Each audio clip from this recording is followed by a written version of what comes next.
penggerak angkatan 11 dari Kota Balikpapan. Kali ini saya akan melaksanakan praktik supervisi akademik dalam pembelajaran dengan menggunakan paradigma berpikir coaching dan melakukan refleksi terhadap praktik supervisi tersebut. Kali ini saya tidak sendiri, saya ditemani oleh Ibu Novita Susanti. Beliau adalah guru mata pelajaran fisika.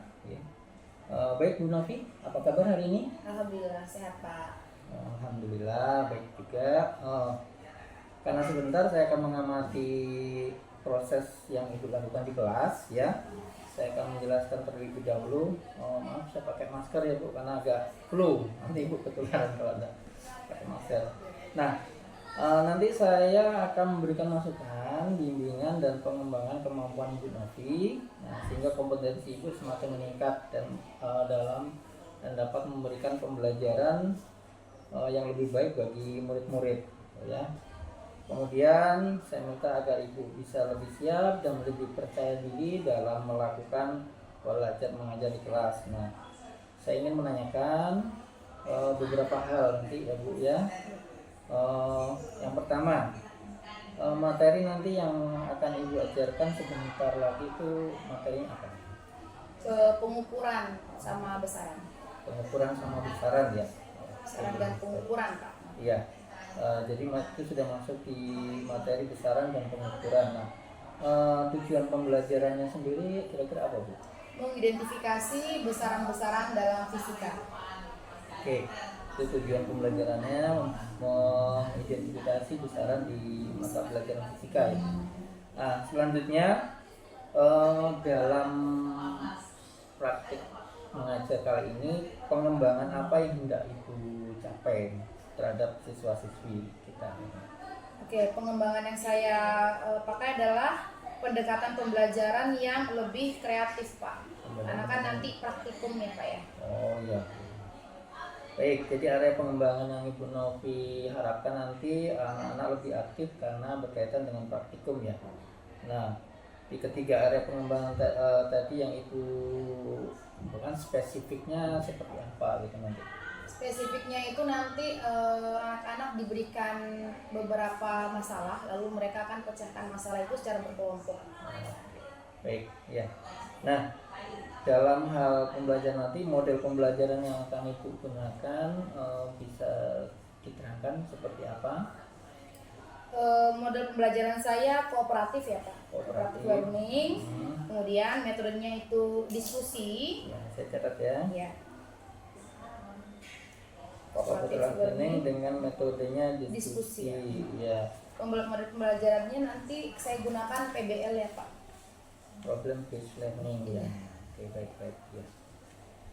Oke, nah terakhir harapan Ibu Novi dari hasil observasi nanti apa? Yang diharapkan, yang diinginkan dari hasil observasi kita nanti ini? Iya, saya berharap sekali bahwa setelah saya diobservasi nanti Pak, ya. Saya lebih baik lagi dalam mengajar. Anak-anak mungkin akan lebih paham lagi dengan cara saya mengajar. Oke, baik. Nah, itu harapannya baik. Nah, nanti pelaksanaan jam berapa Ibu? Di jam pertama Pak. Jam pertama ya? Iya, di kelas 10F. 10F jam pertama 7.15 sampai jam 8.45. Baik, nah nanti berarti di hari Selasa besok ya? Iya. Baik. Nah, setelah observasi di kelas nanti kita akan melakukan kembali review ya, pasca observasi. Nah, nanti kita akan insya Allah didampingi oleh Ibu pengajar praktik gitu ya. Baik. Oke, baik. Ya, baik itu Bu Novi. Monggo selamat mempersiapkan diri. Insya Allah besok kita ketemu lagi di kelas ini. Baik, terima kasih Pak Yanto. Assalamualaikum. Waalaikumsalam. Bismillahirrahmanirrahim. Assalamualaikum warahmatullahi wabarakatuh. Waalaikumsalam warahmatullahi wabarakatuh. Baik, selamat pagi anak-anakku semuanya. Pagi Bu. Sekarang kita akan praktek fisika ya, pembelajaran fisika. Tapi sebelumnya mau tanya kabarnya bagaimana? Alhamdulillah baik Bu. Ya, alhamdulillah. Ada yang tidak hadir teman-temannya? Ada. Bu di sini lihat kurang 2 orang ya, Tirta sama Iva. Iva kenapa nggak masuk? Izin? Oh ke Jawa. Kalau Tirta? Terlambat. Baik. Sesuai kesepakatan kita, kalau terlambat, nah jangan masuk kelas dulu ya, nanti takutnya ganggu yang lain. Baik, sebelum kita belajar, alangkah bagusnya kita berdoa dulu agar dimudahkan, karena ini kayaknya perdana praktek ya. Berdoa dulu ya, menurut agama dan kepercayaan kita masing-masing. Berdoa dimulai.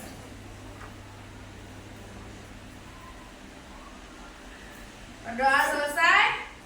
Oke. Anak-anakku semuanya, hari ini sudah ibu infoin tadi malam ya, yang harus dibawa. Nah ini ibu bagi kelompoknya berdasarkan kemampuan masing-masing anak. Tidak semuanya. Itu sudah lakukan pemetaan minggu lalu. Jadi setiap anak itu beda kemampuannya, benar? Ada mungkin yang baru paham cara mengukur menggunakan penggaris. Ada yang hanya bisa menggunakan penggaris plus jangka sorong. Ada yang mungkin sudah bisa sampai mikrometer skrup, bisa menimbang pakai alat timbangan, timbangan digital dan sebagainya. Nah, karena materi kita sekarang tentang pengukuran, tadi malam ibu suruh bawa apa saja nak? Koin, coba angkat koinnya, mana koin? Mana koinnya? Oke. Mana? Apa lagi kemarin? Pipa, potongan pipa bekas. Mana? Angkat dulu, angkat. Mana pipanya?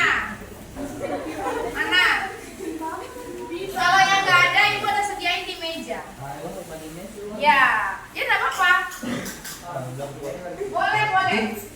Mau pakai 2 juga boleh, nanti kita bedain. Lalu telur. Telur mana telur? Sudah dimasak ya, udah direbus ya telurnya ya. Nah kalau direbus, karena kalau nggak direbus kita nanti kalau ngukur itu kan dijepit, nah takutnya pecah. Ya. Sudah. Sama apa? Ayo. Benda random ya. Oke, ada benda random bawa batu atau apa?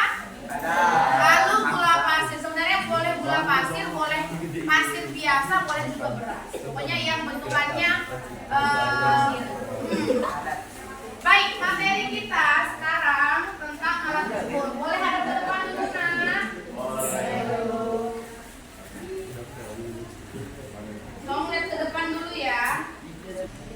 Oke, tentang alat ukur. Alat ukur kemarin sudah pernah ibu singgung. Apa aja alat ukur? Banyak ya alat ukur.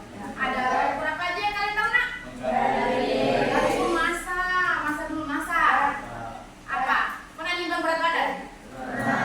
Berat badannya. Jadi alat ukur berat badan itu namanya timbangan. Ada neraca. Lalu ada alat ukur apa lagi?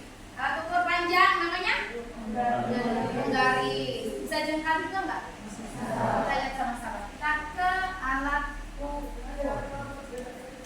Jadi alat ukur ada namanya alat ukur baku dan ada alat ukur tidak baku. Alat ukur baku itu adalah alat ukur yang tidak baku dulu deh. Alat ukur tidak baku adalah alat ukur yang tidak dapat dijadikan patokan bagi setiap pengamat. Misal, Rangga. Contohin Rangga sama Helmi. Rangga sama Helmi. Kita ukur hal yang sama, Rangga sama Helmi. Coba Rangga berdiri sini nak. Rangga sini. Helmi sini. Coba Rangga ukur ini berapa jengkalnya Rangga? Oh enggak apa, nanti kalau misalnya Rangga pakai begini kan juga. 2. Helmi? 1 setengah. 1 setengah. Beda ya. Jadi kenapa si jengkal itu dikatakan sebagai alat ukur yang tidak baku? Karena setiap orang beda. Sudah paham? Terima kasih. Tepuk tangan dong buat 2 orang.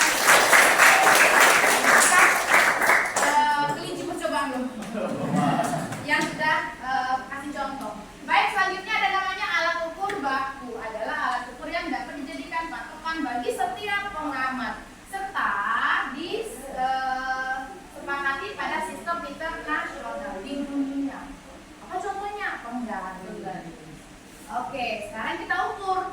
Ini menggunakan penggaris. Panjang penggaris yang pada umumnya itu 30 cm. Ada yang lebih nggak, Bu? Ya. Tapi yang umum dipakai anak-anak ya 30 cm. Dan 30 cm panjangnya kita ukur. Ada kayu, potongan kayu, kita ukur panjangnya berapa. Ukurnya harus dari 0, nggak mesti. Kalau kau punya penggaris yang utuh, dia dari 0 sampai 30 boleh. Tapi kalau misalnya kalian punya penggaris yang nggak utuh, nggak dari 0, mulainya gimana? Nggak dihitung, dikurangin saja. Kalian belajarin gimana? Dari 0, oh panjangnya ternyata 29 cm, nggak ngepas 30 cm. Nanti kalau diukur, ini ibu yang ukur. Nanti kalau yang ukur juga gimana? Misalnya Rangga yang ukur, kakak Rangga yang ukur, segitu juga masih segitu juga. Karena ngukurnya pakai alat yang sama. Paham? Baik.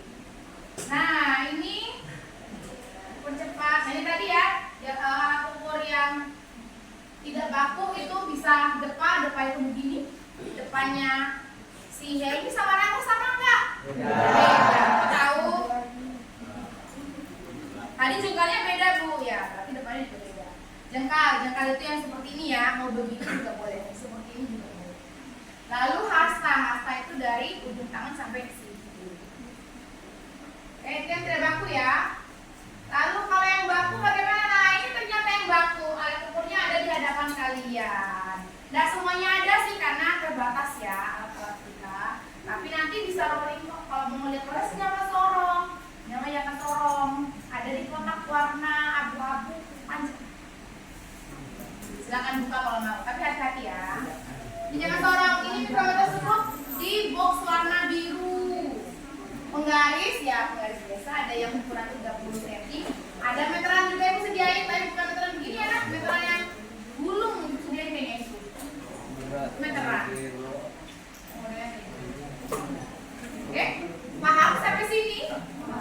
Baik, yuk kita lanjut dulu yuk. Nah ini namanya neraca Ohaus. Nah lihat alat ini enggak? Sekarang ada di sini. Ya, dia. Ada nak? Itu yang mana? Neraca Ohaus. Dia timbangan. Ya ini, aduh, nggak ngobrol lagi dulu. Ada di sini neraca Ohaus ya. Nanti kalau mau lihat boleh keliling ke kelompok 1. Terus.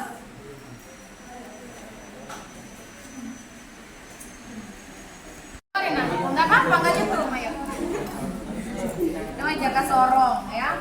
Ini bisa digeser. Nah, kita. Iya. Ini fungsinya buat apa yang ini? Untuk mengukur kedalaman cairan. Nanti dukung ini. Lalu kalau ini fungsinya buat apa? Kita bawa pipa nah. Nah, yuk.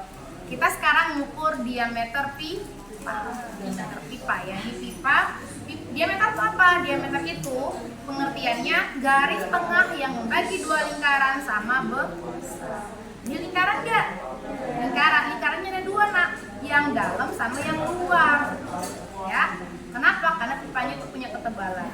Kita mau mengukur diameter luar dulu. Diameter luar mengukurnya pakai yang ini. Kalau diameter dalam mengukurnya pakai ini.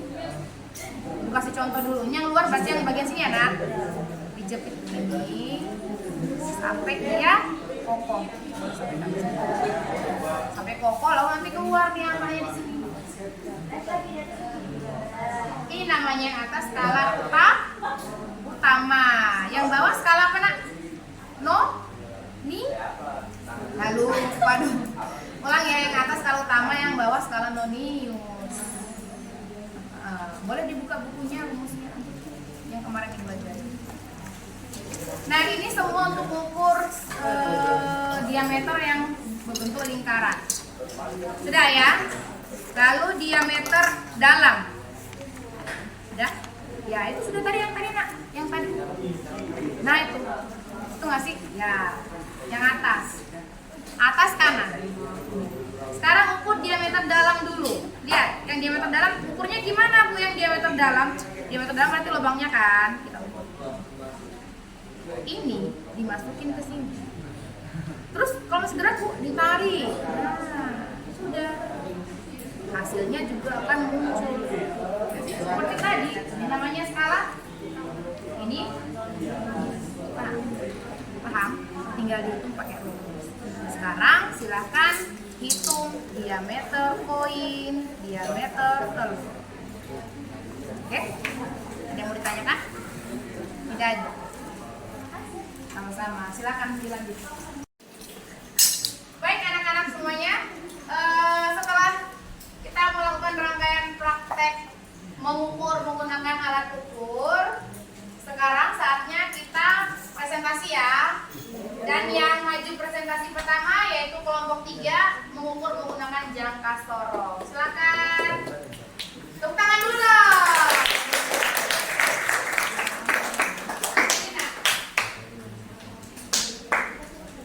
Ayo. Ya, lalu salam dari kelompok mana mengukur menggunakan apa? Apa yang diukur tadi ya?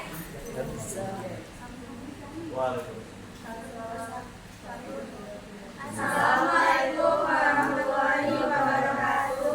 Waalaikumsalam warahmatullahi wabarakatuh. Kami dari kelompok 1 ini mempresentasikan pengukuran menggunakan jangka sorong.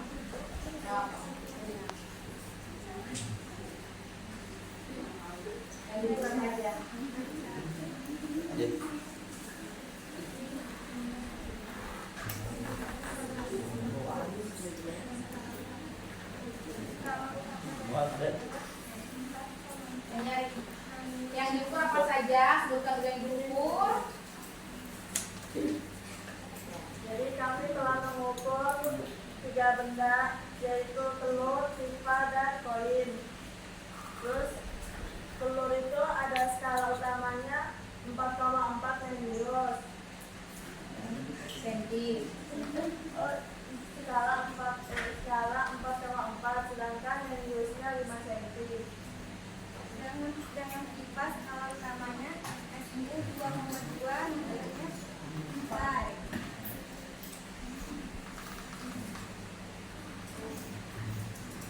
Skala utama dari koin yaitu 2,5, sedangkan medius dari koin itu 3,3.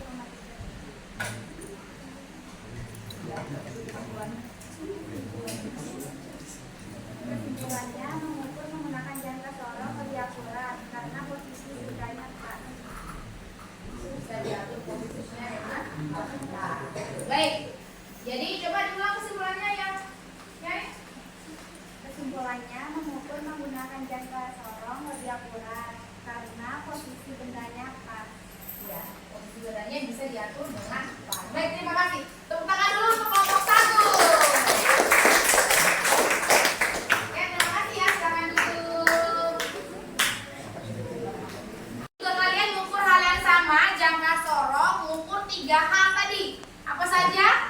Telur, koin, sama pipa. Pipa bagian luar saja yang diukur ya. Nah, kesimpulannya tadi apa? Kita sebutkan bersama-sama coba. Mengukur menggunakan jangka sorong itu lebih akurat karena bendanya bisa kita kunci, tadi bisa diatur posisinya ya sampai nggak gerak-gerak. Tapi kalau kita mengukur pakai alat ukur manual, tangan misalnya, kalau mengukur diameter telur pakai tangan, berapa nih? Begini kan ya? Berapa nih kan nggak kebaca. Baik. Demikian pembelajaran kita hari ini. Terima kasih atas kerjasamanya yang baik, semangat belajarnya juga yang baik. Ibu harap kalian lebih semangat lagi ke depannya belajar. Jangan malas-malasan, jangan suka terlambat datang sekolah ya. Ya, yang rapi, bukunya dipotong. Baik, terima kasih. Sampai jumpa di pertemuan berikutnya. Assalamualaikum warahmatullahi wabarakatuh. Waalaikumsalam warahmatullahi wabarakatuh. Assalamualaikum warahmatullahi wabarakatuh. Baik, kali ini kita bertemu lagi di percakapan pasca observasi bersama saya Suyanto, CGP Angkatan 11 dari Kota Balikpapan, SMA Negeri 7 Balikpapan. Saya ditemani oleh Ibu Novita Susanti sebagai rekan pengajar, kemudian oleh pengajar praktik saya Ibu Reli Puspita. Bagaimana kabarnya Bu Novi? Alhamdulillah sehat Pak. Bu Reli, bagaimana kabarnya? Baik, Bu Novi. Kita kemarin sudah melaksanakan observasi di kelas ya. Nah, hari ini kita akan melaksanakan percakapan pasca observasi. Nah, kemarin sudah kita laksanakan di kelas 10F ya Bu ya. Bagaimana perasaan Ibu setelah melaksanakan kegiatan tersebut? Alhamdulillah, saya merasa senang dan lega Pak. Alhamdulillah. Nah, saya pun melihat dari pembelajaran yang kemarin yang dilakukan sudah berjalan dengan baik ya. Nah, bagaimana Ibu menilai performa Ibu sendiri ketika dalam pembelajaran tadi? Baik, terima kasih Pak. Jadi selama pembelajaran yang saya lakukan di kelas 10 melalui metode praktikum ya Pak ya, itu saya merasa kurangnya saya itu di diagnosis awal atau pemetaan Pak. Meski beberapa pembelajaran bisa berjalan dengan baik sih Pak. Iya. Nah, apa yang membuat Ibu Novi bisa menilai yang demikian bahwa Ibu masih kurang di pemetaan awal? Jadi di keaktifan siswa Pak, memang sebagian besar siswa aktif, tapi beberapa diantaranya itu kurang, kayaknya kurang giat belajarnya. Baik, boleh saya menyampaikan hasil pengamatan saya tadi? Boleh Pak. Baik. Nah, menurut pengamatan saya tadi Ibu sudah melaksanakan pembelajaran yang sesuai dengan tujuan yang Ibu berikan ya. Sampai pada kegiatan praobservasi. Pembelajarannya adalah menyampaikan pembelajaran yang berdiferensiasi dan berdasarkan problem based learning ya.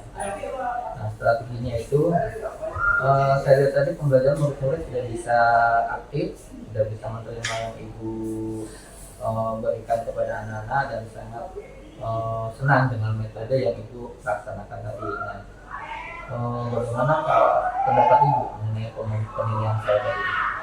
Iya, terima kasih Pak masukannya dan penilaiannya. Saya pun demikian merasa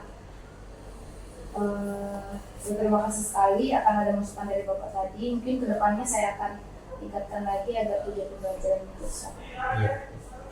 Nah, kendala yang Ibu hadapi di kelas tadi masih yang belum terlaksana, apa saja yang menjadi kendalanya? Menurut saya manajemen waktu sih Pak. Waktu, Jadi kurang di manajemen waktu sehingga waktu dalam 2 JP itu saya rasa kurang. Nah, jadi kendalanya dalam manajemen waktu. Kira-kira rencana tindakan untuk selanjutnya apa ya? Pasti melakukan pemetaan ya, rencana saya jelas tadi pemetaan. Kemudian karena manajemen waktunya kurang, saya rasa dengan memberikan pemetaan di awal nanti permasalahan manajemen waktu akan ikut terselesaikan dengan sendirinya Pak, karena dipetakan di awal tadi sesuatu. Baik, bagus sekali rencana yang Ibu sampaikan tadi melakukan pemetaan di awal ya. Nah, kira-kira ada nggak Bu rekan sejawat yang bisa dilibatkan untuk membantu Ibu dan waktu pelaksanaannya kapan? Baik, sudah ada rencana sih Pak. Saya sudah koordinasi dengan MPK guru kimia. Kebetulan beliau juga ngajar di kelas 10, jadi mungkin problemnya sama-sama ya. Rencananya akan dilaksanakan di Desember atau ya, luar biasa sekali rencananya, semoga bisa terlaksana. Nah, dan berjalan dengan baik ya. Nah, saya menunggu kabar selanjutnya dari Bu Novi. Nanti hasil yang kita bicarakan hari ini kan saya catat di lembar supervisi gitu ya. Baik, Pak. Oke, baik. Nah, sebagai penutup, kira-kira Ibu Novi, hal-hal apa yang bisa Ibu dapatkan atau apa yang Ibu dapatkan dari proses yang kita lakukan dari pra observasi, penilaian kita di kelas, kemudian percakapan kita hari ini. Saya berterima kasih sekali Pak, dengan adanya observasi seperti ini saya jadi tahu saya kurang mengajarnya di sini, hal ini yang harus saya tingkatkan. Jadi saya lebih paham bahwa cara mengajar yang selama ini masih kurang. Baik Bu, selanjutnya saya sampaikan ke Ibu untuk menyampaikan balik atau tanggapan dari kegiatan kita yang sudah kita laksanakan hari ini. Baik, umpan balik yang saya dapatkan, yang saya sampaikan ya Pak ya. Ya. Dengan adanya pembelajaran yang seperti ini mungkin lebih efektif lagi dan lebih meningkatkan pembelajaran berdiferensiasi. Terima kasih. Mungkin bisa kita catat, bisa kita laksanakan nanti di bulan Januari ya. Baik.